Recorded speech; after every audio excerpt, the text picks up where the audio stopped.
তো সেদিন ছিল জল ভরা আর গায়ে হলুদ। আমাদের এখানে এই রিচুয়ালসগুলো আদ্রি স্নান, অধিবাস এইসব নামে পরিচিত।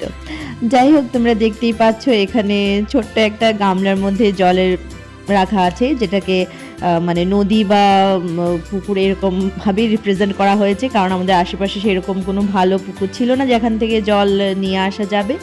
দেখতেই পাচ্ছ এখানে মা, মাসি, তারপর পিসিরা, মাইমারা অনেকেই, মানে সবাই ছিল আমাদের, যারা মানে আত্মীয় স্বজন সবাই। তো এখন এখানে দেখতে পাচ্ছ আমার বোনও পেছনে, আমি দাঁড়িয়ে আছি আর আমার মেয়ে তো নাচ করেই যাচ্ছে, গান বাজছিল।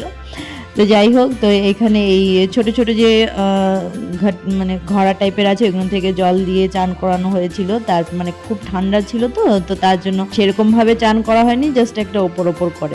আর দেখো এখানে আমার মেয়ে পুরো বড়দেরকে কপি করে করে হাত ঘুরিয়ে ঘুরিয়ে কেমন করে ধান দুব্বো দিচ্ছে।